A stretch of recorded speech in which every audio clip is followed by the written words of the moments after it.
All right, let's talk about one of the absolute hardest sales in the entire tech world, selling a new core banking system. Now, on the surface, it just sounds like a big IT project, right?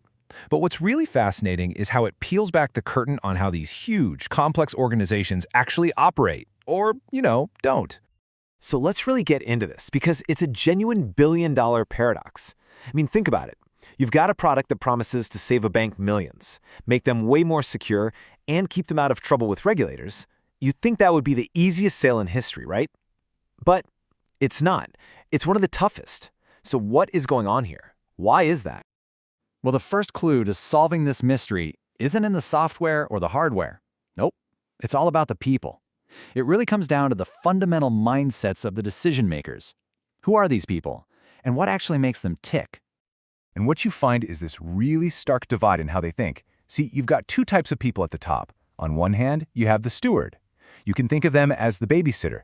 Their main goal? Survival. Just don't rock the boat. Get through the day, the week, their whole career without a major disaster. But then, on the other hand, you have the maverick. These are the folks trying to future-proof the bank. They're terrified of becoming the next Kodak or Blockbuster. The real kicker, though? Mavericks are incredibly rare. Okay, so if it were just about convincing one person, that'd be one thing. But this is where the problem absolutely blows up in complexity. It's never just one person's decision. It's this sprawling stakeholder maze. It's not about getting one yes. It's about avoiding a no from dozens of people. So yeah, a yes from the CEO? Honestly, it's almost meaningless by itself. You've got to run this gauntlet. First, the board members. They're thinking about personal liability. If this thing goes sideways, it's their neck on the line. Then you have the CFO, poring over every single number in the business case.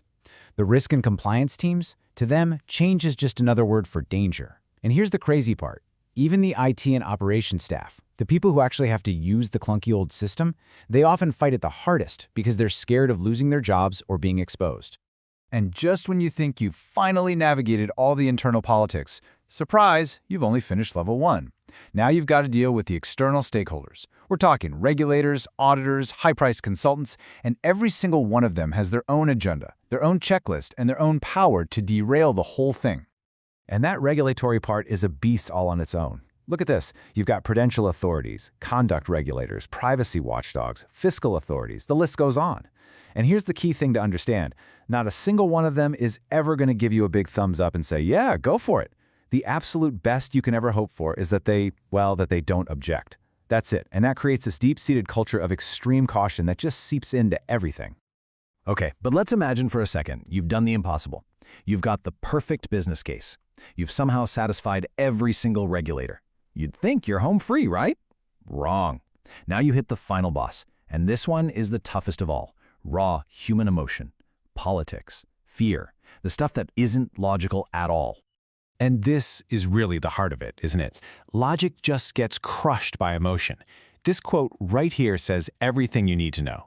The head of operations didn't like automation because it replaced 80 people with 8. The resistance wasn't about ROI or security, it was about people. It was about the fear of losing jobs, damaging a reputation, or losing political clout inside the bank.